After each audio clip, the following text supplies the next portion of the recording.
vamos falar de um tema que é importante, pois se trata do demônio, e o poder que ele tem de manipulação e condicionamento da nossa espécie. Nós já sabemos que o demônio é o mestre da manipulação e o pai da mentira. Todas as estratégias que ele faz para nos converter para a sua causa é a partir disso, deste conhecimento. Ele cria a manipulação através do condicionamento. O demônio vai nos condicionando às coisas que ele quer. Ele faz que a gente comece a acreditar em coisas fúteis, supérfluas, sem valores. Dessa forma, ele vai nos desviando daquilo que deveria ser a verdade. Então, é através de meias verdades. Por exemplo, ele vai colocando algumas ideias na nossa cabeça. Hoje é sábado, é preciso descansar. Tem doce sobrando na sua casa, coma o doce. Você está de férias, não precisa buscar Deus. Você está de férias, não precisa estudar. Você pode descansar, não seja árduo consigo mesmo. Tal pessoa entrou em sua vida. Pense em pecar. Volte ao seu passado. Tenha uma vida sexual. Você tem mais o que fazer do que rezar. Você não tem um objetivo. Não precisa estudar. Deixe para amanhã. Hoje você precisa fazer outra coisa. Não coloque a sua esperança em Deus. Então o demônio ele estuda a nossa rotina. Ele nos cerca e alcança os melhores meios e a melhor hora para nos manipular e assim nos prender naquilo que fazemos ou que deixamos de fazer. Dessa forma ele vai nos tornar refém de nós mesmos, de nossas vontades, fazendo com que nós sejamos incapazes de progredir e nos tornemos soberbos ao extremo. Ele diz, o que você fez é suficiente. O pouco já basta. O mínimo para Deus é suficiente. É o bastante. Já vai te salvar. O demônio não trabalha com grandes correntes. Ele cria cordas invisíveis para nos amarrar. O demônio não é criador. Ele não faz nada de novo. Ele apenas atua distorcendo o que já existe. E através de meias verdades, ele vai criando as suas teorias. Ele é manipulador em ideias do nosso ritmo circadiano, do nosso cotidiano. Ele faz aquilo que seria descanso virar preguiça. Ele faz o motivo de festa se tornar luxúria. Ele torna uma amizade em ocasião de pecado. E o que é dor vira desespero. O demônio é astuto. Ele sabe envolver o mundo com as suas conversas, com as suas teorias. Onde nós vemos ocasiões, o demônio já vê oportunidade. O demônio pega limão e faz limonada. Basta ter a oportunidade certa e a hora certa. Ele vai atuar, ele vai colocar o seu dedo podre. Ele não vai nos oferecer abismos imediatamente. Ele vai nos convencendo a dar pequenos passos que parecem inofensivos em direção a ele. Mas cada passo é como uma teia de aranha, um fio pequeno, que vai fazer a gente nos tornar as moscas imóveis em seu tecido que nos engana, da enganação. É assim que a gente vai caindo em abismos e abismos. Então, o modelo de atuação demoníaca é semelhante ao crime e estelionato. Ele nos vai criando mentiras e não nos empurra no abismo de uma vez.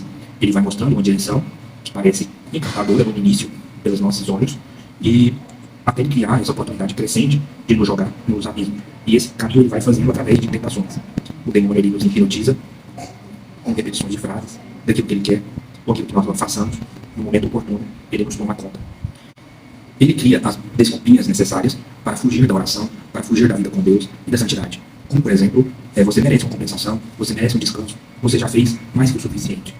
O demônio nos mostra reflexo distorcido de quem nós somos e do que queremos. Então ele estuda nossas vontades e nossos desejos e usa isso em seu favor, criando uma névoa da nossa vida. Ele tira a clareza das coisas santas, da nossa autoestima, tira a clareza da nossa vida espiritual, ele nos tira a clareza da verdade, do que Deus tem feito, e nos faz pensar apenas nas coisas do mundo, naquilo que ele quer que a gente foque, que é as atribuições que ele nos dá. Então ele é especialista em manipular a verdade, em manipular a realidade. Ele usa a verdade para relativizar as coisas, para otimizar a nossa dependência da concupiscência. Ele apura os nossos sentidos, não espirituais, mas os nossos sentidos carnais, fazendo a gente ficar confuso, querendo que nós aceitemos a mentira como a verdade. O que muitos de nós fazem. O demônio, então, age como joguinho. Essa é a essência dele. Ele é semeador de discórdia, de confusão nas almas, principalmente aquelas que já têm umas tendências muito irregulares, que não têm uma base sólida, que não têm a concretude do espírito. Então, esses são os alvos mais fáceis para ele. Ele age através de contratos enganosos, onde sempre tem letras miúdas, e que quase ninguém lê. Ele promete para nós um prazer imediato, que esconde a dívida eterna do pecado. O que muito acontece é que as pessoas acabam se encantando com aquela oferta tentadora que o demônio coloca como produto principal, que é aquilo que a pessoa deseja. Uma oferta que parece muito boa, e a pessoa não vai ligar para as letras pequenas que está dentro daquele contrato com o demônio. O demônio sempre esconde as coisas que não lhe interessam. Se não houver alguém para interceder, um advogado, para explicar aquilo que é justo, o que está escrito ali, a pessoa assina e cai na jogada do demônio. E está ferrado por um bom tempo. Ou vai colher as consequências daquela decisão. Então, o demônio ele é um mestre de contratos, mas contratos unilaterais, onde ele só sai ganhando. Ele é o mestre das letras miúdas. Ele sempre está oferecendo aquela verdade ou aquela vontade que está gritando no nosso coração, que muitas vezes está mais ligado com prazeres carnais. E ele faz a gente acreditar que nós queremos aquilo, que aquilo é a única coisa que importa, aquilo que é imediato, que parece ser essencial, que a vida é agora. Então ele é um mestre de distorção. Ele distorce o tempo porque ele nos faz procrastinar, ele faz nos iludir com o presente, ele nos faz acreditar que a vida não vai acabar tão cedo. Outras vezes ele nos aprisiona ao passado, que o passado era melhor, que o passado era que importava, que eu poderia ter feito as coisas diferentes.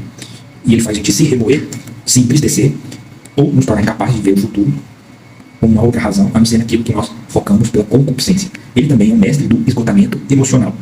Ele nos convence de que a vida espiritual é um fardo, que rezar é um fardo, enquanto que, na verdade, seria um descanso para a nossa alma. Então, ele coloca Deus, que é um bem, que é algo bom, como algo mau. E as coisas de Deus não fazem sentido, que as coisas de Deus não trazem futuro, que as coisas de Deus é a nossa perdição. Então, ele inverte totalmente os valores, principalmente para as coisas santas. O demônio também é um mestre da superficialidade. Ele nos impede de alcançar a profundidade, e ele faz isso através de coisas simples e superficiais, enchendo-nos de açúcar, de telas, de barulhos, ocupações inúteis, até que a nossa alma esteja anestesiada pelas coisas superficiais, incapaz de crescer na profundidade, incapaz de crescer no conhecimento, incapaz de crescer na verdade. Então, ele nos dá conexões simples, vazias e sem sentido, que não traz felicidade nenhuma, além de prazer e dopamina. Então, além disso, ele é um mestre do orgulho e nos mascara esse orgulho, como fez com os fariseus, dizendo que nós somos bons demais para precisar mudar, ou que nós somos bons demais para precisar de muita oração, ou que somos independentes de Deus, e por aí vai. Essa é a conversa do demônio. Então, o tempo ele é um dos maiores aliados das tentações. Ficar preso no passado, distorcer o futuro, usar o tempo presente para o mal, ou desperdiçar o tempo que temos hoje. Então, ele sempre está colocando o fardo pesado na oração, distorcendo o valor da oração e a capacidade boa da oração. Então, ele fala assim, você pode até orar, mas sua oração não vai trazer fruto algum, sua oração não vai mudar nada. Sua realidade vai continuar mesmo, ou vai até ficar pior, porque o tempo que você desperdiça com a oração, você está deixando de ser produtivo em suas próprias capacidades. Então, essa é a conversa que o demônio usa. Então ele trabalha muito o orgulho, para a gente não precisar de muito, ou que somos suficiente. Ele nos prende, a maioria das vezes, com coisas normais e atribuições do nosso dia a dia. Trabalho, lazer, descanso e prazer. O problema não está em usar do alimento, em usar o descanso, mas está no abuso daquilo, né? Onde a gente acaba por inverter a prioridade da nossa vida. E nós deixamos Deus de lado, ou as coisas de santificação de lado, para viver as luxúrias, para viver os prazeres. Então o inimigo acaba fazendo a gente ser refém de nós mesmos, sem precisar de correntes. E ainda deixa a chave na nossa mão. Mas acontece que estamos tão distraídos, tão malucos, tão presos, tão convenientemente felizes com os pequenos prazeres, que nós esquecemos que a chave está conosco e nem queremos soltar as correntes. Então, é isso. A estratégia é sutil e, no fim, a gente nem pode mais falar, fui enganado. Quando a gente olha para trás, a gente vê que a gente passou a vida inteira fora do caminho de Deus. E a salvação acaba sendo impossível nas medidas que passam. Primeiro, porque nós vamos olhar para trás. Segundo, porque nós estamos anestesiados. Terceiro, porque estamos tranquilos, porque nos sentimos bem com a vida que adotamos através de nossas escolhas e não vemos capacidade de mudança e nem queremos essa mudança. Então o demônio deixa de nos incomodar com o tempo à medida que vamos desviando e ficando afastados de Deus. Então, aqui a gente deixa claro a manipulação, a forma que o demônio opera, principalmente de dentro para fora. O inimigo sabe acender as paixões e os desejos do coração humano. Ele sopra uma pequena brasa de concupiscência com a esperança de que aquilo vai causar um fogo e causa esse fogo. Então o problema não é só o externo do demônio, mas o problema principal é a nossa inclinação, é aquilo que está internamente de nós, que é o que o demônio usa contra nós mesmos e nos faz perdermos completamente o rumo de nossas vidas e o contato com Deus e com a eternidade.